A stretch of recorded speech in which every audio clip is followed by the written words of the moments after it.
Let's go. What a lovely day! Andy, there's a whole world out there.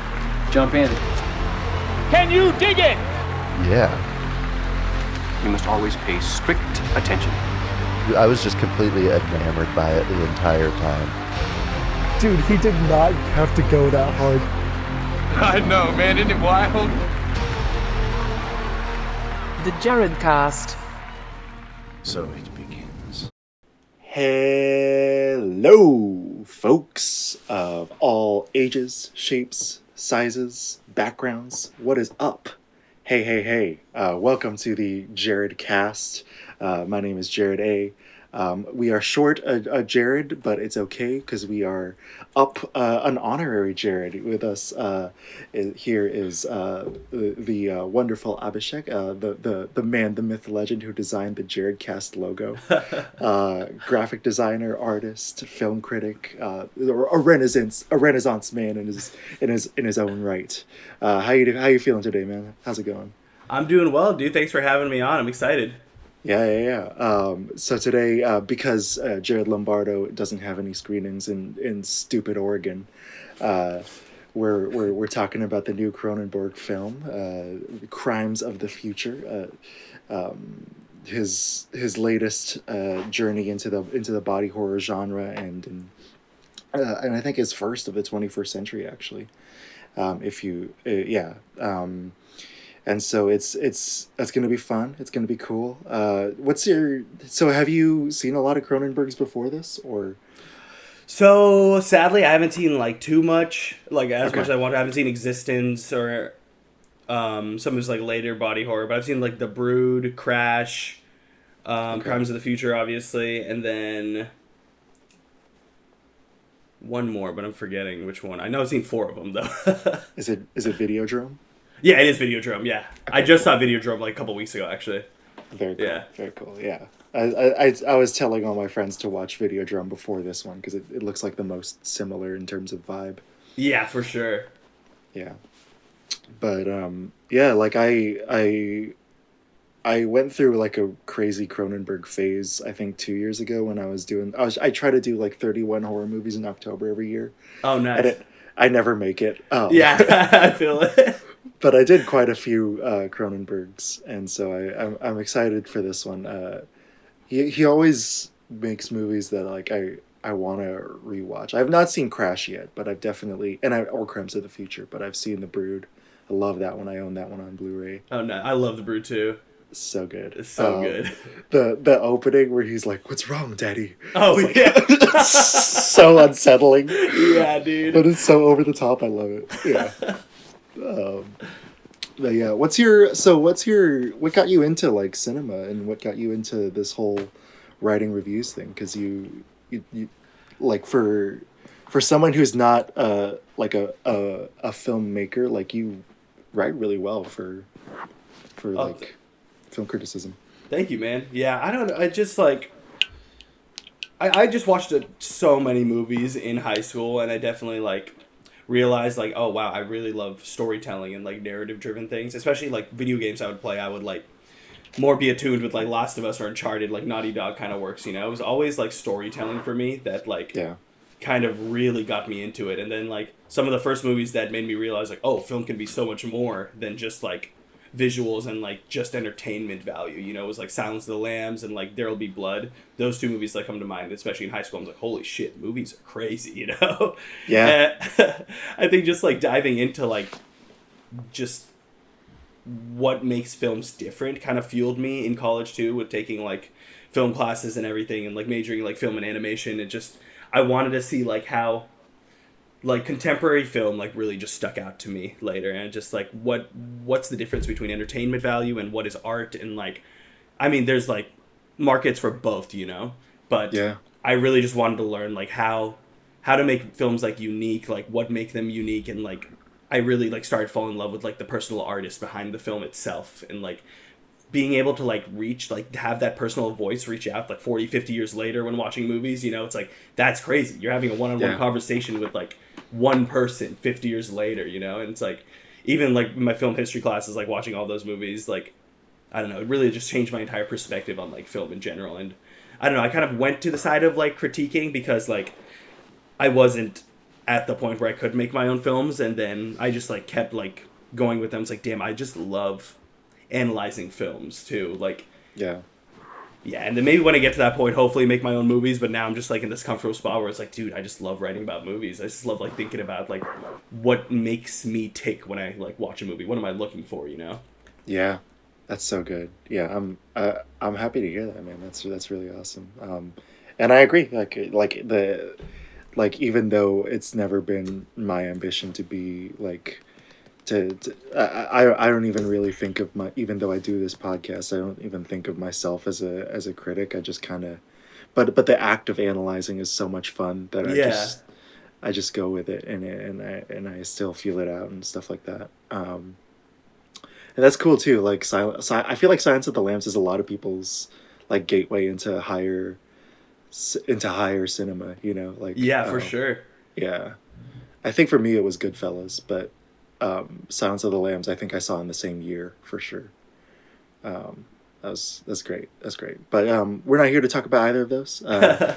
We're here to talk about Crimes of the Future, the starring Viggo Mortensen, Lea Seydoux, and Kristen Stewart. But before that, we got a very topical top 5 suggested by our guest here. We're doing top 5 body horror scenes / creature effects.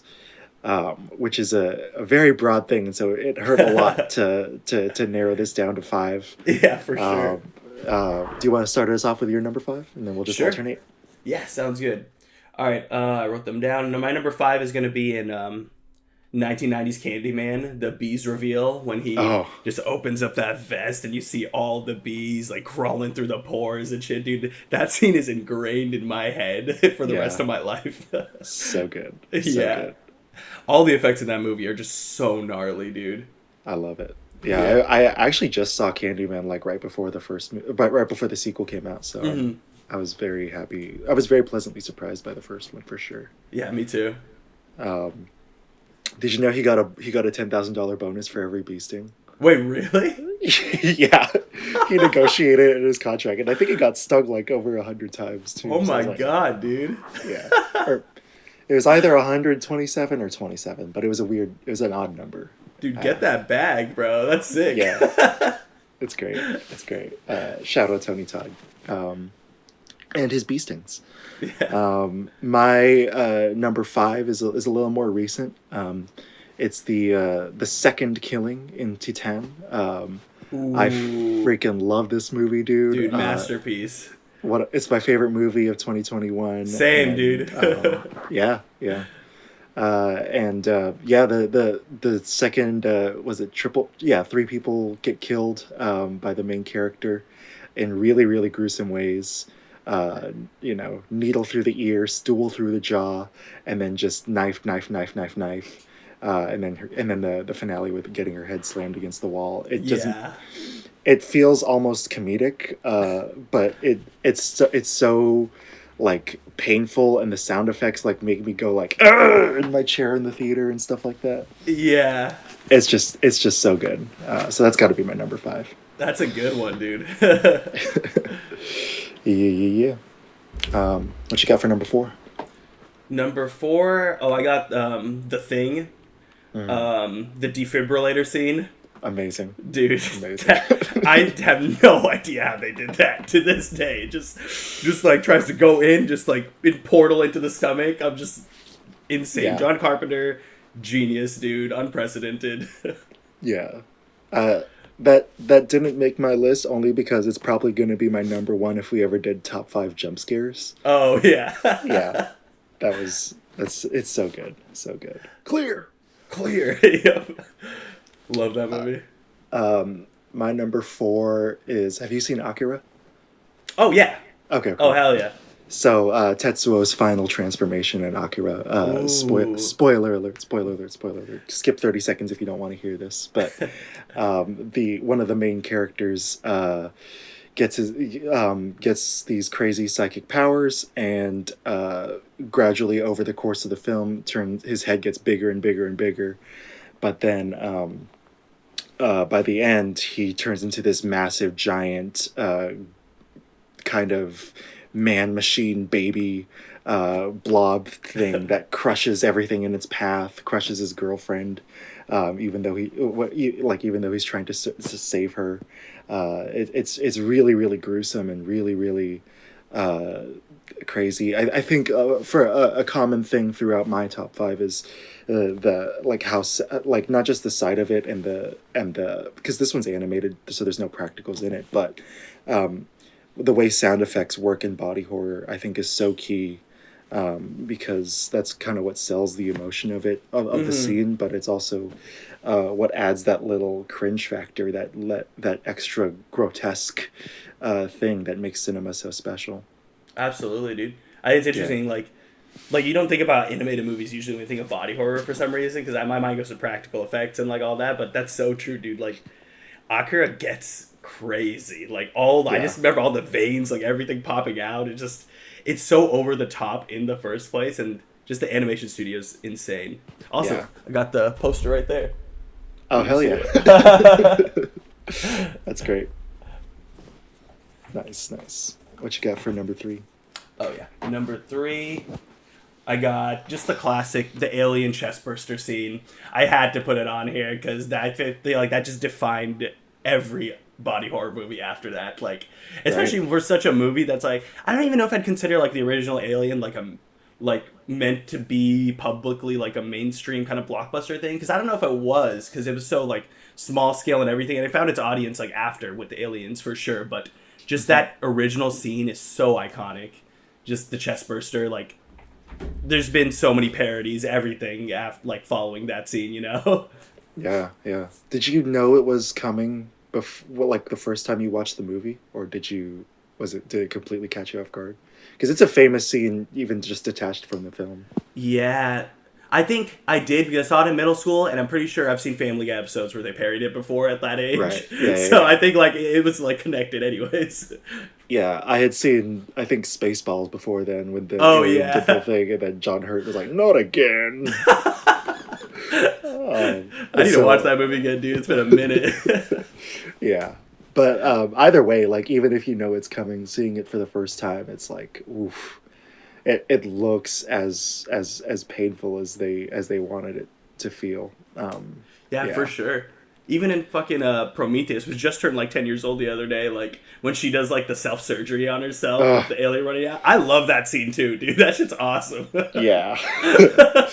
Didn't make my list, but that's a great scene. Yeah. I know a lot of people complain, it's like, how is she standing after like she just performed surgery? I'm like, who cares, dude? Who cares? Like, man? Look what just happened. Yeah.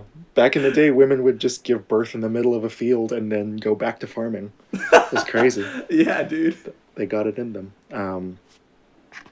Before we move on, where do you fall in the Prometheus camp? Are you like pro, anti?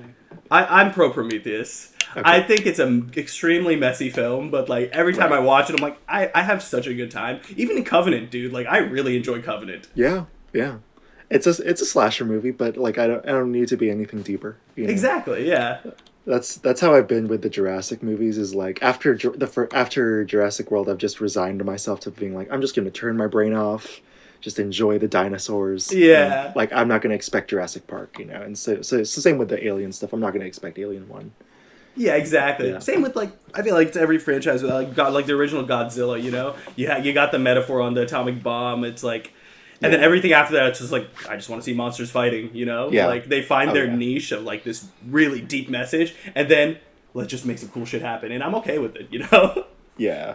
I might be the only, like, cinema nerd who had Godzilla vs. Kong on his list last year, but I'll stand by it. That movie was a blast, dude. Yeah. That so final fight, oh my god, dude. How did it not get nominated for visual effects? Doesn't make any sense. And Black Widow did! Like, so stupid. What? So stupid. Doesn't make sense at all. You could literally see the water like dripping off individual hairs on Kong. Like, yeah. I don't get it. Doesn't make sense. Another great, I think, kind of half creature, half body horror effect is in the movie Slither. The directorial debut of James Gunn. Did you see this movie? I haven't seen that one yet. I heard it's really good though. Okay. I'll try not to give away too much then, but this is I think the second death in the film. It's for those who have seen the film. The scene with Brenda is the scene with Big Brenda. I'll leave it at that. Is absolutely disgusting. I don't know how you thought of it. Obviously, Slither is very heavily influenced by David Cronenberg's Shivers and by the original Blob. It's kind of this small town, like it's got a mix of zombie, cannibal, alien horror, and so it's just all the horrors mixed into one thing, starring Nathan Fillion. I think you'd probably like it if you watched it. I'm down, dude. I'll definitely watch it soon. Yeah, early Elizabeth Banks too. Early Michael. It's the first time Michael Rooker ever worked with James Gunn. Oh wow. Yeah. So it's very, very good. Very, very good movie. Pam from The Office is in it too. Oh what? Yeah, Jenna Fisher. Yeah. So highly recommend Slither, and for those who have seen it, the Brenda scene is my number 3. Number 2. Okay, so my last two I feel like it gets a little more psychological in terms of the body horror, where it's not just like it's not more over the top than my 5403, but like it's in Raw where Justine eats her sister's finger, and like just what that means for the rest of the movie after she does that, because the whole movie changes right there. You're like, wait, what? Because she slices her finger off, and then she's just like staring at it. I'm like, no, because like going into it, that's the premise, but like, right, it changes right there. You're like, oh my god, she really wants to eat that finger. Yeah, man. Yeah, that whole sequence, because right before that they're doing the waxing, right? That's this. Oh, woo, dude. I'm getting sweaty just thinking about it. I know. Julia Ducournau, like, just the way she sets up tension is unlike any other director I've ever seen, you know? Yeah. Like, even going to Titane where she's trying to, oh my god, dude, this is the scene that made me cringe so hard at theaters, when she's trying to, like, change her nose, where she slams her nose onto the fucking sink to, oh god, dude, that, like, in theaters, I'm pretty sure I shrieked in theaters. Yeah. It definitely, it reminded me of another movie, but, it's unrelated, but yeah, both movies really hit hard. It's super impressive, and even from someone who's like influenced, who isn't shy about the fact that she's influenced by Cronenberg, like it still feels like it's her own thing, which I appreciate. For sure, yeah. But my number 2 actually is a Cronenberg scene. It's the assassination scene in Videodrome. Oh, nice. What happens to the body after assassination is so unexpected and so brilliantly like done. Like that's another one, like The Thing, where I still have no idea how they did it, because it looks real. Like and you don't even really know what's happening to him, especially the first time you're watching it. Yeah. But as soon as that bullet hits him and his body starts like transforming and dissolving, you're like, oh my god, like totally out of left field, but also not out of left field because it's Videodrome. Yeah. Yeah, I love it. Well, what do you think happens in that scene? I was just talking to my friend about this too. I don't know. I don't know either. Yeah, I think narratively, that's the most violent the movie gets, and so I think that because that's sort of his like climactic thing, it's kind of a weird psychosexual gore climax, but I don't know what's happening like literally. Yeah. I know like one theory is like the bullets apparently that come from him when the gun like gets attached is like, I know one theory is like supposed to be like cancer bullets. So that's like one theory. It's like when he shoots him, like his body just like morphs and like completely to, just like the other side just completely like mutates. And I don't know, that theory kind of makes sense, but also like it could not be. Yeah. I don't know either. I don't know. Yeah. But that's kind of what I like about Videodrome is the ambiguity. It definitely like reminded me a lot of like Mulholland Drive and also like Under the Silver Lake, and like I'm sure Under the Silver Lake takes a lot of inspiration from it, especially because like a lot of that movie too is like staring at screens and like figuring out like modern day like where we are like as a society and like how much we know, how much we don't know, all the conspiracy stuff, you know. But that's why I wasn't expecting Videodrome to be as airy in the last like 30-40 minutes, because like I feel like a lot of Cronenberg too, it's like by the climax I feel like he gets like tighter. Same with Crimes of the Future, same with Crash. I feel like he gets tighter in like what he wants to say with kind of the airiness. But Videodrome, like, I don't know what, I'm definitely gonna like rewatch it soon, but I wasn't expecting like just that craziness ramp up, you know, just like, Yeah, it's crazy. it's absolutely insane. But that's why I love it. That's why I love it. What's your number one? So number one is Crash for me. I'm gonna keep it like low key too. But there's just this one scene, like, you know the premise of Crash, right? I know the premise, yeah. Yeah, so it's like there's this one scene where like there is just a huge car crash basically, and then the main guy part of the group who's like obsessed with the culture of like car crashes, and then they all like get turned on by that essentially. He brings like the main character and his girlfriend to a car crash. They're just passing by, and it's like, it's not even an extremely gory scene. You see like a couple dead bodies, and there's like a dead dog too, but they never focus on that. It's like with Howard Shore's like music in the background, and it's so like mystifying, and they just become like part of the crash. Like they just like sit down and start staring at things and just like become like one with like just the scene of the crime in the first place. And I don't know, that scene just like stuck with me like crazy, dude. Oh man, I can't wait to see it then. It's hard to find. I think they might be remastering it or something. Yeah, I think it's definitely my favorite Cronenberg I have seen so far. Okay. But, yeah. Yeah. I think I'm tied between Videodrome and Eastern Promises. Did you see Eastern Promises? I have not, no. Bro, that's probably my favorite like Viggo Mortensen performance too. Oh shit, okay. Yeah. They even brought like an accent expert in to talk about like different movie accents, and they were like, yeah, his Russian accent's legit. Damn. Yeah. Dude, he's awesome. I love that guy. He's great. I'm definitely gonna watch that soon for sure. Yeah.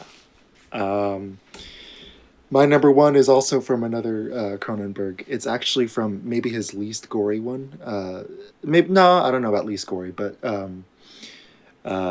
it's from Dead Ringers. Have you seen that one? I have not. Okay, I'll try to. I'll not give away too much then. But they're so the premise is Jeremy Irons plays two twins, and they are both gynecologists who fall in love with the same woman. Wow. And so it's a lot more operatic. It's a lot more like. It kind of leans more into the melodrama, like from the midpoint of Cronenberg's career, I think, and it's a lot more psychological. It's not super gory and gross until one of them has a nightmare about a threesome with the two twins and the woman, and she does something to them that I don't even want to say out loud. Not even just to keep you from spoilers, but just because it's so gross that I don't even want to talk about it. It's the only scene in the movie where I like literally looked away, and then I'm like, no, I should probably watch the whole thing. And so I rewound and went back, and I regretted it instantly. Oh my god. It's that gross. It's that horrible. And it's so quick. It's so brief. It's not like Scanners or The Thing or even Videodrome, where they really zero in on that effect and really make you like sit with it. It's just like it's done and then it's over, and you're like, did that just happen? What? And so so definitely watch Dead Ringers. I will. Yeah. I think it's also Bong Joon-ho's favorite Cronenberg movie. Oh wow, hell yeah. And so yeah, it's Criterion has their version of it. I don't know if it might be free on Amazon, but I'm not entirely sure. But yeah, Dead Ringers for sure. Sweet, might watch that tonight. Yeah. Going over to Videodrome. First, we have a poorly written review that Jared pulled out from IMDb, and has not. This is the user's name is "This is just satire. Please don't hate me." They gave it a 1 out of 10. They gave Crimes of the Future a 1 out of 10, titling the review "A bit intense at time, but overall full of annoying overuse scene. Not recommended. Oh man, that's good. In all caps, they say, ew! And then, Crimes of the Future's Past is new movie from so-called Flyboy. It stars Aragorn, that one girl from Twilight, not the sparkly one who tried to fuck pirate Willem Dafoe that one time. And get this, bitchy Amelie. Wow. It is grossest movie ever seen. The effects looked okay, but there was no plot. Entire film full of boring conversation and annoying overuse scene, such as overuse of the surgery scene, overuse of the talking scene, overuse of the walking scene, overuse of the cannibalism scene, overuse of the massage scene, overuse of the sex scene, overuse of the dancing scene, overuse of the ping pong scene, overuse of the Viggo Mortensen riding a cow through a surprisingly populated Denny's scene, and overuse of the nighttime scene. Overall, a very bad movie and should be thrown in the trash can it came out of. They spelled can like the festival can. Why does that man have so many ears? Steve Slowboy sucks. I hate women. I hate movies. This movie feels too trans. It feels too trans. Wow. That was one review. That was one review. Damn. I don't even know what to say, dude. He just went off, I guess. We get some special people who love to write and aren't good at it. But especially yeah, those IMDb reviews, dude. It's just you can expect anything. yeah. What are these people thinking, man? But yeah, do you want to just open us up with your thoughts about just general thoughts about Crimes of the Future, and then a score out of 10 from 0 to 10 based on your like personal enjoyment of it? Yeah. I loved it. I loved every second of it. I think it's one of the best Cronenberg films I have seen. Very much like I know a lot of people complain that like it wasn't as gory as they expected, but then I'd argue it's like gorier than even like Videodrome and stuff, you know? Like the whole thing revolves around like surgery as like a performance art, and I think that concept alone, insane. One of the best sci-fi worlds I've ever seen, especially because like his sci-fi like in the future, like it's like there's not a lot of metal, you know? When you think of sci-fi, you think of like metal, you think of clean, shiny, you know? Like Cronenberg doesn't do that. Like the future is still flesh in his world. And I think that's so interesting. Like it adds to the griminess. It adds to like just the overall feeling like this is his version of this sci-fi world, and it inherently feels like Cronenberg like the entire time. And I think like his messaging is like, yeah, it's a little like upfront. Like they literally say surgery is the new sex, but I think he's like aware of that the whole time. Like it wants to be in your face about this, and also it's just that meta commentary where it comes like it's like what Del Toro did with Nightmare Alley too, where it feels like it's a director at odds with himself too, like as an artist. And like with Nightmare Alley, it's like it felt like Del Toro revealed, because there was no magic in Nightmare Alley, you know? It was just Del Toro like making a grounded story, but like arguing with himself if there's magic or not, and arguing with the viewer. And it felt the same way in Crimes of the Future for me, where like it's Cronenberg like trying to figure out, it's like, dude, what movie should I make? Like, who am I as an artist? Like, and that's the whole like performance art side of it, you know? And at the end of the movie, I don't know, can I spoil it here? Yeah, it's full spoiler review. Yeah. Okay, so awesome. Good. Yeah. And it's like at the end where he eats like that I love that final shot, dude, where he eats the bar and he's like accepts his fate. And it's like, man, he's just gonna do whatever he wants. Like maybe it's like adapting whatever way we can in humanity. It's still adaptation. We're still growing, you know? And I don't know. I got a lot from the movie. I know why some people are bored with it, but it's my third favorite movie of the year. I'll probably give it like a 9 out of 10. Like, I loved every single second. Kristen Stewart deserves a fucking Oscar for it. So good. Definitely. Yeah, I'm roughly the same. I'm around like 8.8 to 8.9 to 9.0. I also really love the movie. I had a great time. I was not expecting it to be funny. Yeah. So that was such a pleasant surprise. Like they mix awkward kind of Napoleon Dynamite style comedy with Kristen Stewart's character. Yeah. And I'm like, what's going on right now? Like, what am I doing? I thought this was going to be heavy. Yeah. And so I definitely appreciated that. I appreciated the satire of the performance art world and the very tongue-in-cheek, just straight up making fun of artsy folks and the high society that consumes it. That consumes their performances. I think Viggo Mortensen has always been like a really amazing physical performer. I think that's why he's the most frequent acting collaborator with Cronenberg, because they were just made for each other, man. The way he moves his body, and of course Cronenberg is fixated on the theme of the human body, like as an inward-outward metaphor, and Viggo Mortensen's physical performance and his physical presence in the film is so tangible and so just really, like, every single movement he makes has a lot of weight to it. When he's the fact that when he's just struggling to swallow, I feel that like in my bones. I feel that in my throat. I feel it in my chest. Lea Seydoux, obviously, like we've sung her praises. She's an excellent actress. She was born to be on the big screen, man. She's never given a bad performance, in my opinion. Yeah. I loved her in No Time to Die, which is the other most recent film that I saw her in. But she's great in French Dispatch as well, and she's amazing here. Amazing as Caprice. Yeah, I'm a big Kristen Stewart fan ever since she started. I mean, since Panic Room. I actually started with Panic Room, not with Twilight. And so I've been a fan for many years, but it was great to see her get a chance to shine. I think I think for me, the only thing I was missing is I just wanted like maybe 10 more minutes of this movie. I wanted to see more of the world. I wanted to see more of Timlin.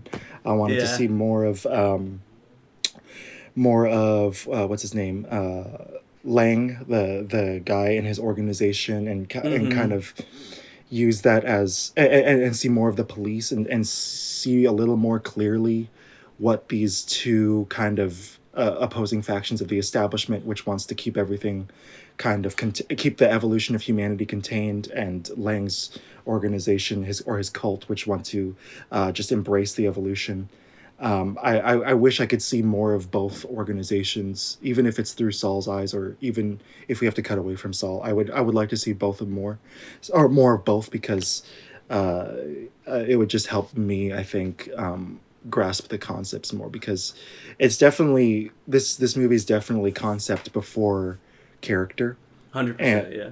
And so I don't knock the movie for having characters that aren't as deep as, say, Crash or Eastern Promises, but I definitely if the concept is going before the character, I definitely need to see it explored more thoroughly. However, where we have seen it explored in this film was fantastic. Like you said, the world is brilliantly fleshed out, absolutely gorgeous. We can kind of get into it. I know you talked about seeing this dystopian sci-fi as very different from the others. What about the setting really struck you and really captured your attention? Definitely the griminess of it all, and it feels just very Cronenberg. Like, there's no neon lights, there's no Blade Runner-esque kind of, because I know Blade Runner just like defined what sci-fi looks like for a lot of like people after, you know, and I love that look too, but like it's cool to see a sci-fi world that's so, I don't know, it's like we only see like the underbelly, I think, but it's like the performance art is so big, like it gets like the high art people in it anyways, you know, but we never go. I think there's that one scene where they go to like kind of like a palacey area, you know, where it's revealed Caprice gets some implants too on her head, or like she's inspired to do that. But I think other than that, like the entire like movie takes place in like these like seedy alleys, and like we see like it's the future, but it's weirdly more tangible than like a lot of like sci-fi movies that we see. Like he wants to remain grounded in his universe, and I think that's what really stuck out to me. And like the lack of metal, the lack of shine, it's dreary, you know, and it builds that like tone, like his concept and his like tone, and like he just meshes all of that together in like a way that just felt like inherently unique to me the entire time. Definitely. I think it also relates to the theme of like the tension between past and present, because everything was shot on almost everything was shot on location in Athens. And so you get these like really old buildings that look really old, but they still have this beauty in their structure, and they still have all that. It also makes sense as far as the movie's internal logic, you know. If infection no longer exists, why would you clean your house? Yeah, You know? damn. And so I think that it even though they didn't shoot in Canada like he usually does, I think it still worked out beautifully. And I forget, I remember he said in an interview he wanted to shoot somewhere else, but then landed on Greece because of the tax break, and then it just ended up being perfect. Like it is. yeah. You mentioned some of the like a lot of the societal stuff in the film, and in the sci-fi concept. What did you think about the way pop culture is addressed in the film, in the sci-fi of the film? Damn, that's a hella good question. I definitely think like the moment that stuck out to me is like when everyone had the cameras out during the surgery, and it felt like, to me it felt like Cronenberg was like just showing like that's his thing, you know. His thing is like the surgery. His thing is like finding this niche like audience, and like it's grown to a level now where he's the godfather of body horror, you know. It's like people look up to him in like this sense, and like people want the violence, they want the gore, you know. It's like how can he evolve as an artist to give people what they want but also tell something new? And like that's where I think this movie like becomes extremely divisive, where some people think he succeeds completely and some people think it's like a shallow movie, you know. But I think that's where it comes, like that's how I kind of read it as. Very cool. And it's interesting you point that scene out, because he wrote this script in 2002 and he didn't really change it. Oh wow. Yeah, so the thing with the watch cameras, like before smartphones, before WorldStar, before any of that shit, like, and so I think it definitely like came out at the perfect time, even though it was 20 years later. Yeah, because it's this really Saul and Caprice really like put their lives on the line for this performance, for this art, and it's a spectator sport. Like it's like you know, they're watching it in the same way that you know, that I don't mean to shit on my brethren. I am a comic book fan, but the way that the way that Marvel people go into the theater, they're flocking in like these herds and not even really caring about what it's actually about, what it's actually being addressed. We see this in the scene with the ear dancer, which is one of my favorite scenes in the movie. But you could see Saul kind of being like, they're profiting off my thing, and they're not even as deep as me. And I've felt that as kind of like a meta statement about Cronenberg's own work. You know, he's such an influential filmmaker, both in France and Canada and in the US. Everybody kind of takes from his movies in the 80s and 90s, and yet they never really ask the questions that he asks. They never really demand they never make the same demands of the audience that Cronenberg asks. And same with the ear guy versus Saul. Yeah, dang, very true. It's like it's like what we were talking about before, like with Star Wars and everything, you know. It just becomes like serviceable. It becomes more like something to consume rather than something to like it's art versus entertainment, right? It's like people are, and it's like you become desensitized to it when you get like so much of like the same thing, but you're gonna be there like day one, you know, to consume it. And I feel like that's definitely why that scene stuck out to me too. It's just like, damn, no matter what people say about like his art or whatever happens, people will show up and they will consume. Like, Definitely. that's it.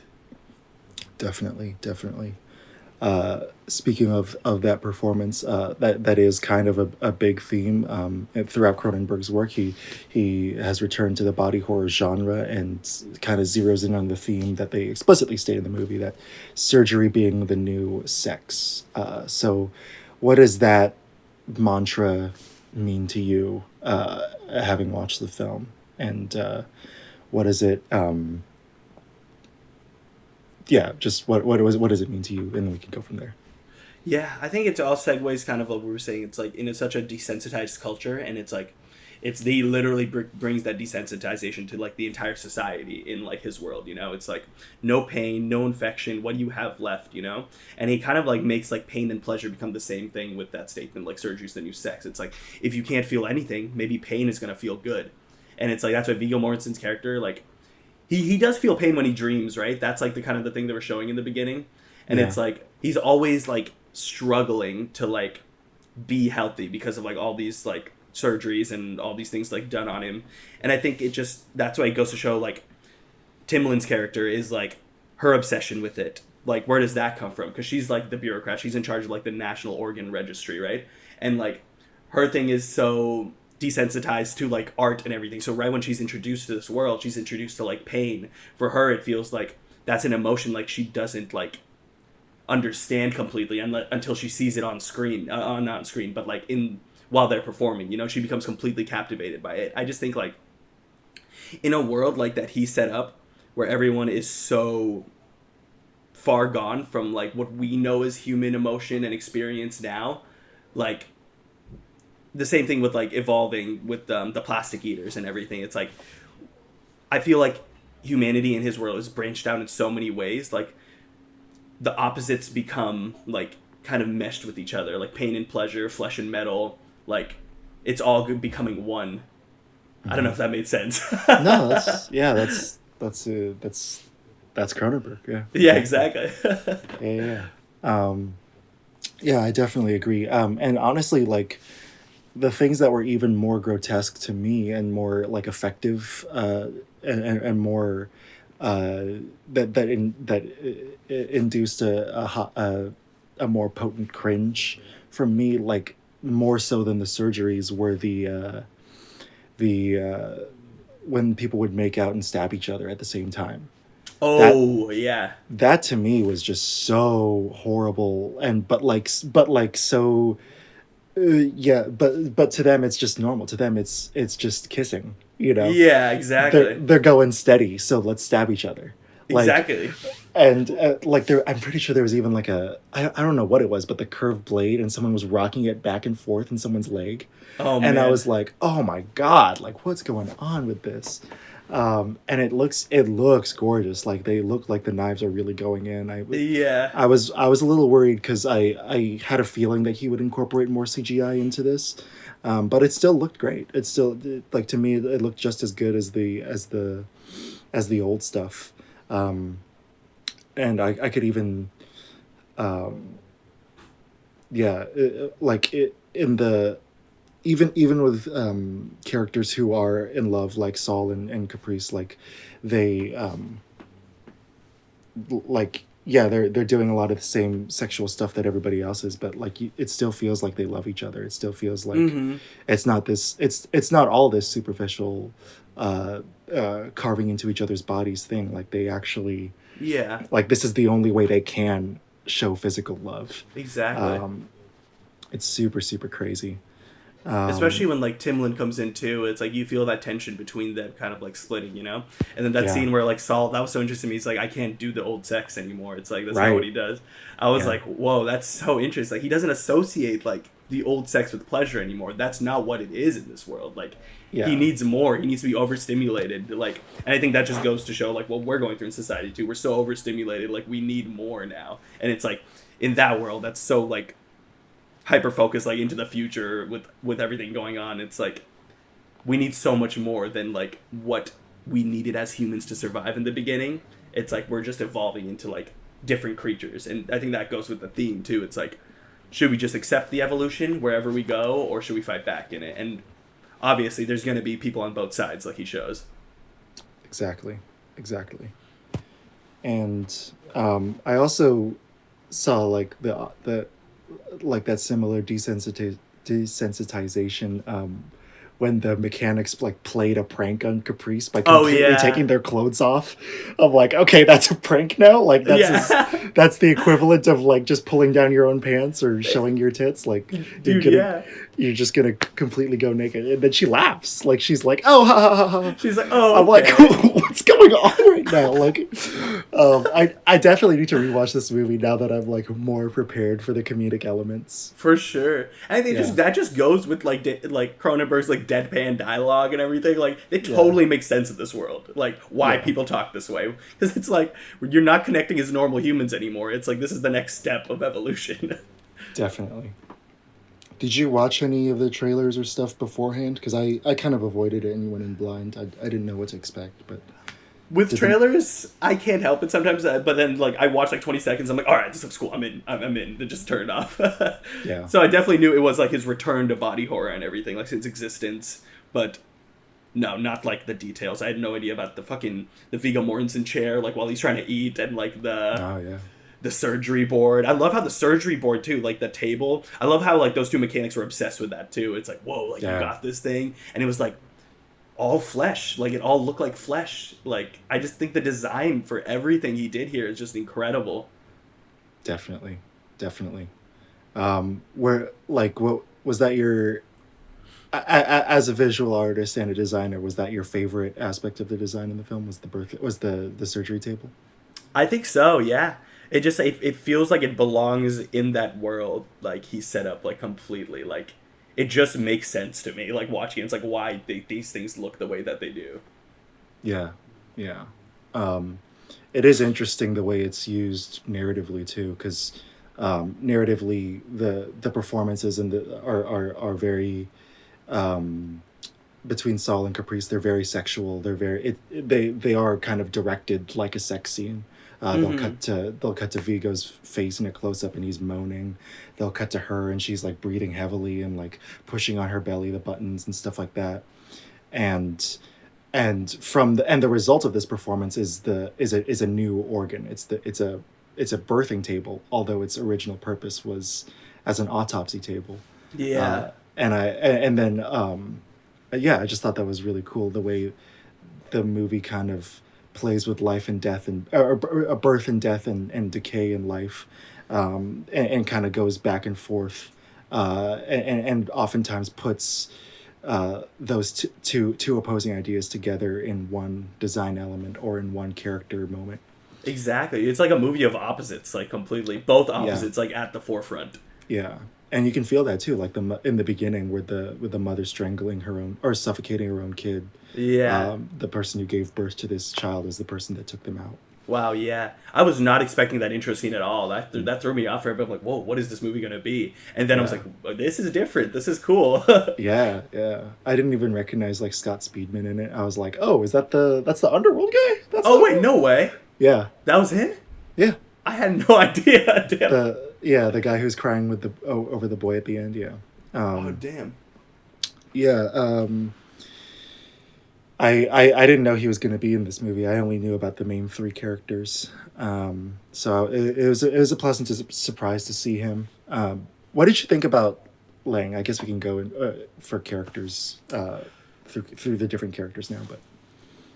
Like you said before too, I wish we had a little more Lang. I understand why we don't, because it was very like through Saul and Caprice's eyes, and I like that when it's like Crash 2 when like you only get bits and pieces of the world through the character's eyes. I find that interesting instead of like diving too much into it, I think.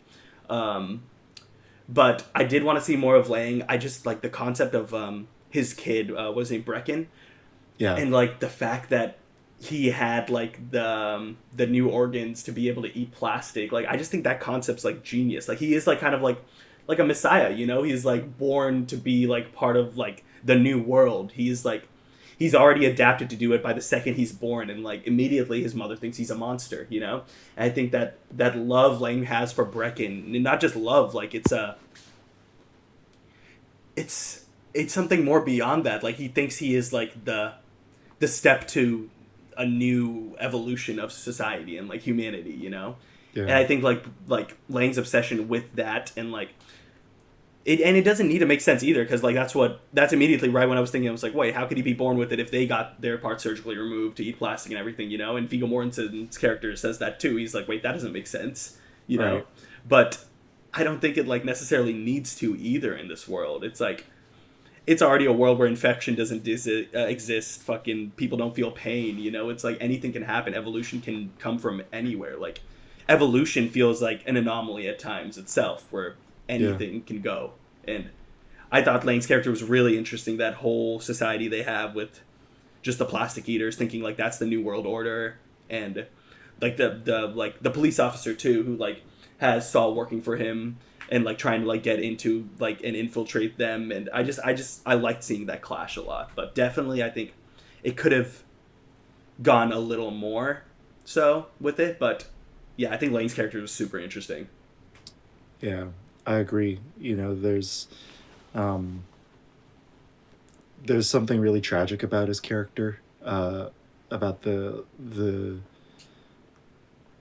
he's like you said, he's both a follower and of a messiah and a father, and he loses both.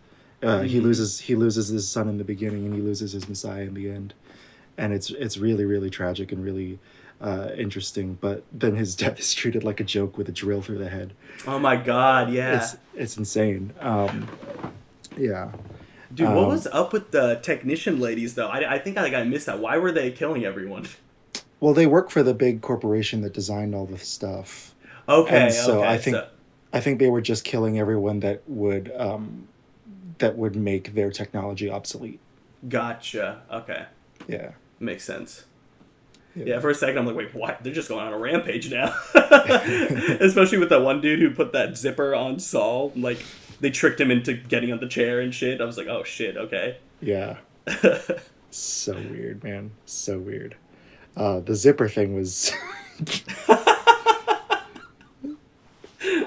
I know it's there's plenty of weird ones out there, but that might be the weirdest oral sex scene I've ever seen.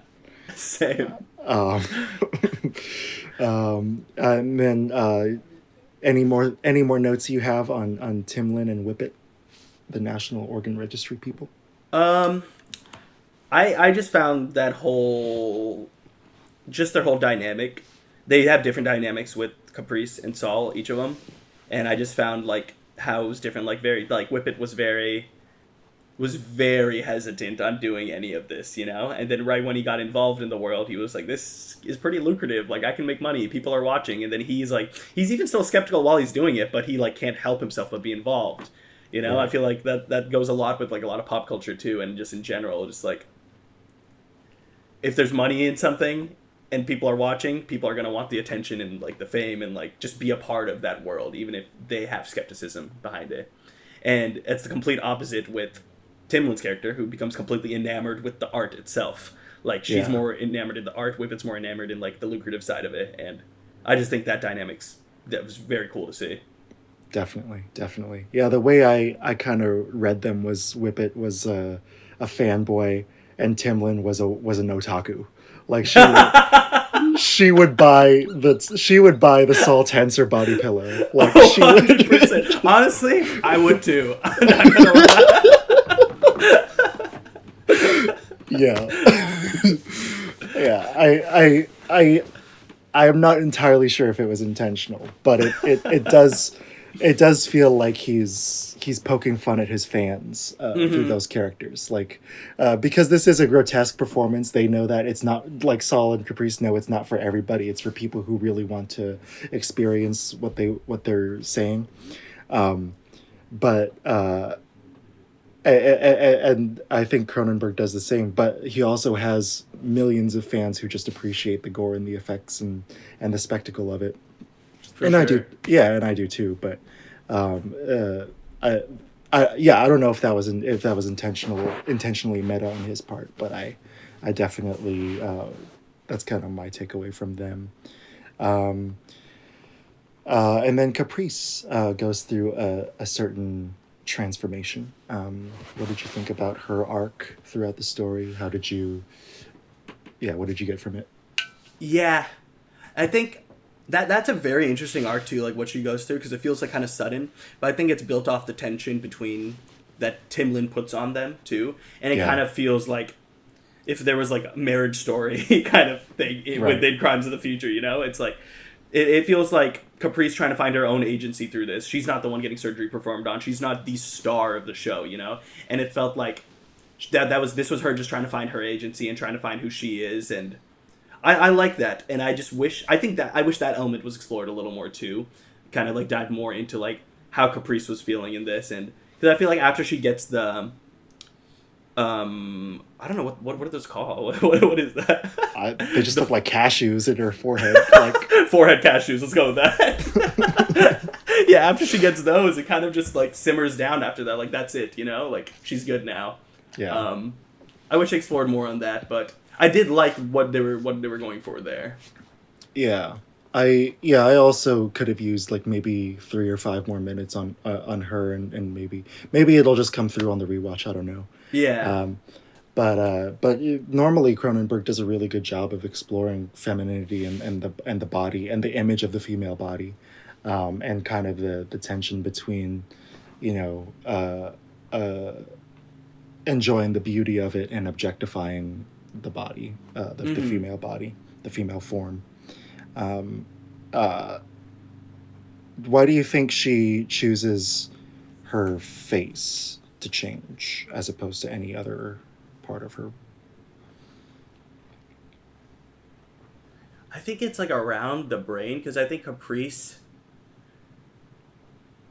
they're both smart, like Saul and Caprice, but I think Caprice thinks of herself as like the operator and like the brain of like the group, like it's up to her. So I think it's like that's something like she prides herself on, like how like her intellect and stuff. So I think that's why she wanted to kind of keep it around like this area, but I don't know, that could be completely wrong, but that's just how I view it. It's a good interpretation, yeah, for sure. And I also think like what you said about like retaining agency, you know, she needs to kind of become her own performer outside of Saul, and so, you know, she changes his internal organs with the tattoos, and so she decides to give herself a permanent tattoo that's on the outside instead of the inside.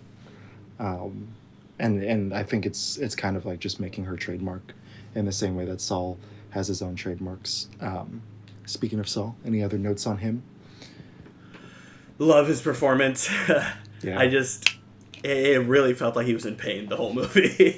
Yeah. Just like with his walking, the movements. I love the fact that he's so hidden when he goes outside. Like his entire body is covered up when he's like, his whole thing is being opened up, you know, in like performances, like completely naked, like all out there, and then like in public he is like completely like a hidden figure. I just think like that contrast was really interesting to see.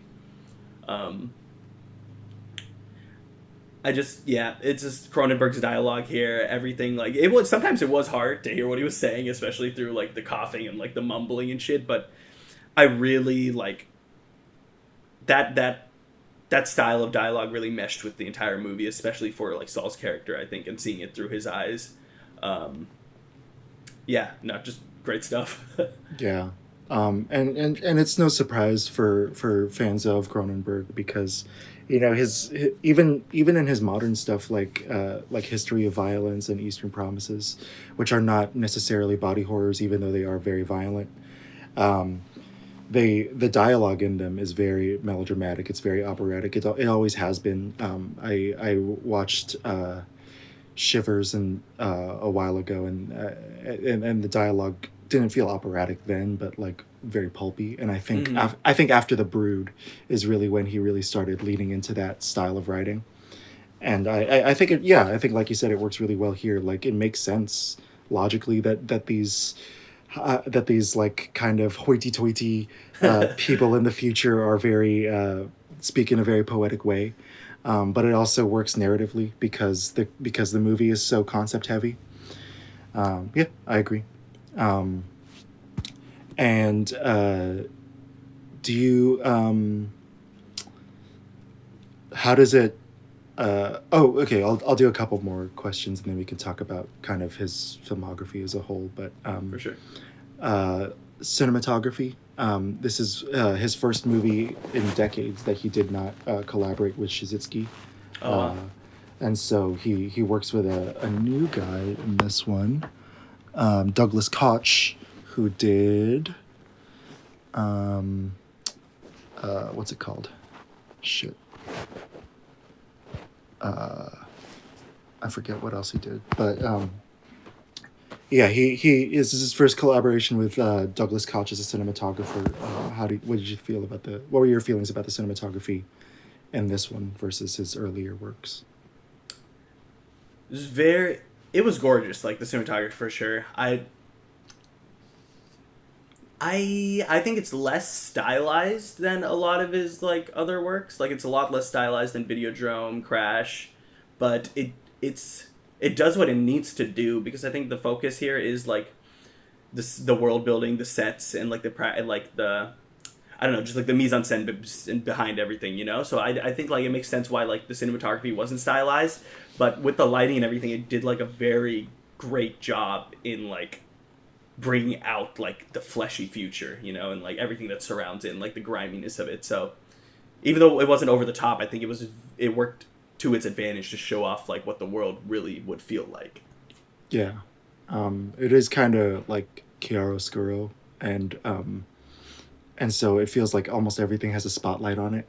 When you're looking at it at first, and so I appreciated that aspect of it, especially because the movie is so is about performance and stuff like that. Yeah, lots of hard lighting like throughout it. Yeah, definitely. He did bring back Howard Shore. Howard Shore's been working with him since the 80s. What did you think about the score? Did you have any thoughts on the score? If not, it's okay. I honestly didn't remember too much. I think it worked well with the movie. Howard Shore, fucking genius. Like, Crash is probably like one of my favorite scores of all time. But nothing like stuck out to me like crazy about the music. I just thought it worked like really well with the world. Cool. Yeah. It is more synth heavy than I'm used to from a Howard Shore. But then I went back and watched Scanners, and I was like, oh, okay, so he has been working with synths for a while now. Yeah. So I definitely need to listen to more Howard Shore scores then. I didn't realize he was that versatile, so is very cool. Yeah, I feel like everyone knows him as just like the Lord of the Rings guy when he's right. done like so much more than that. Well, that's what I've been learning this year too. When I went back and watched Crash, I was like, oh shit, like this is Howard Shore. This is crazy. Yeah. He's I think he's he scored he scored all of them except one of his films since 1979 at least. Damn. So yeah, he's been working with him for a minute. Cool.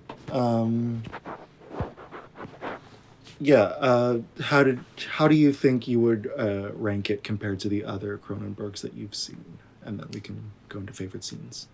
So I've only seen 4, including this one. I think I'd have to put it as my second favorite though, like right after Crash, but above Videodrome and The Brood. Okay. Yeah, I just really like how the movie felt very tight to me, like what he was trying to say. Like after like trying to figure out like the whole intro, like the plastic eating and everything, I think the movie finds its like groove, especially like towards like the last third, where it like really knows what it wants to say. And that felt like Crash to me too, where like Crash is like airy and it's very like dreamlike, mystifying, but constantly like it felt like I knew what Cronenberg was trying to say with that movie, and it felt very similar to that. And like Crimes of the Future honestly feels like to me like Videodrome meets Crash in like a lot of ways, like with, like the obsessive culture with like the pain and pleasure combination, and yeah, just awesome.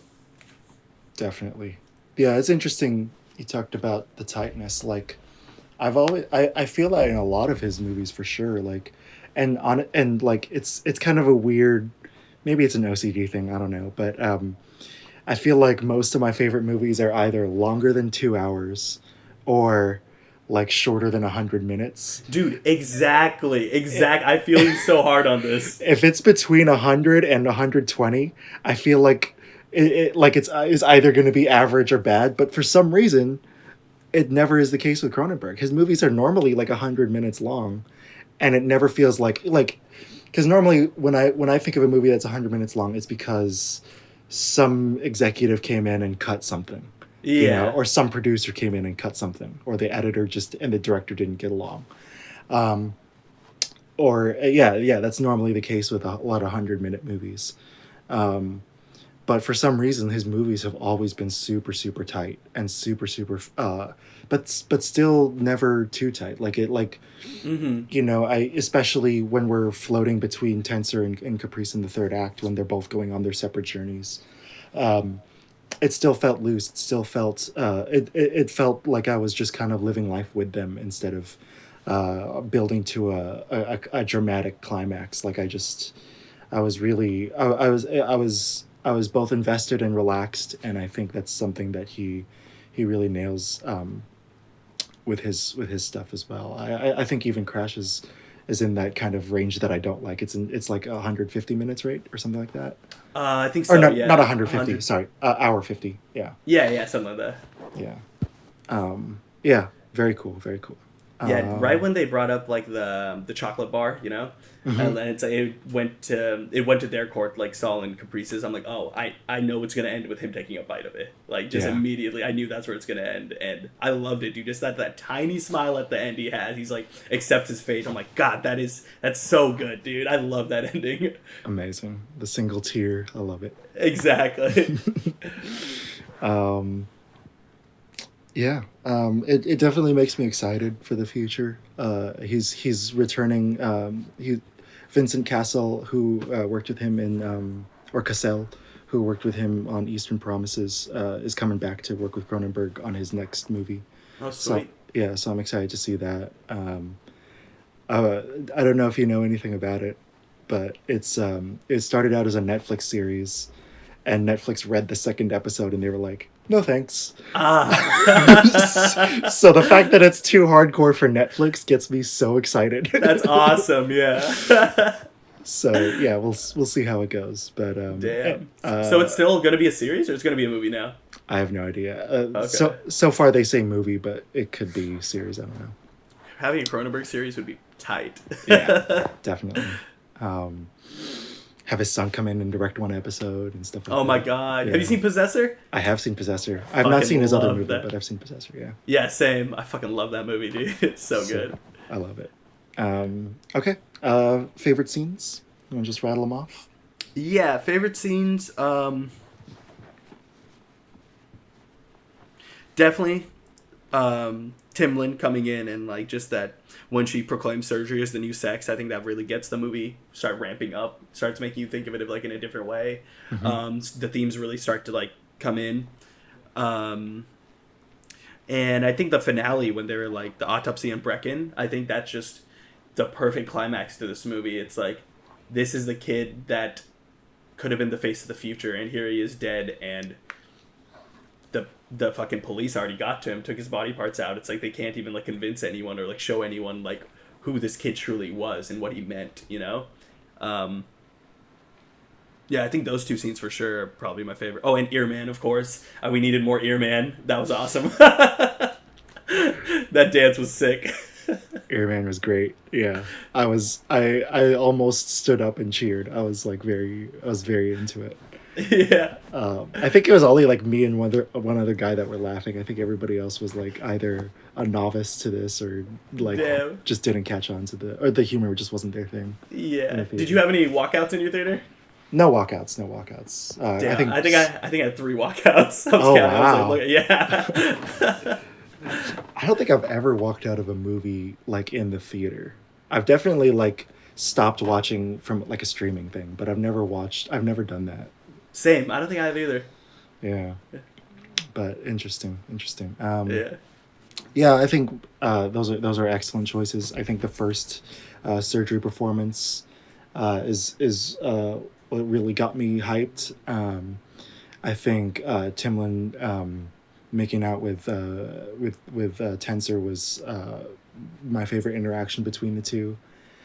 And then last, obviously Ear Guy as well, but I forget what I was gonna do. Which one I was gonna pick?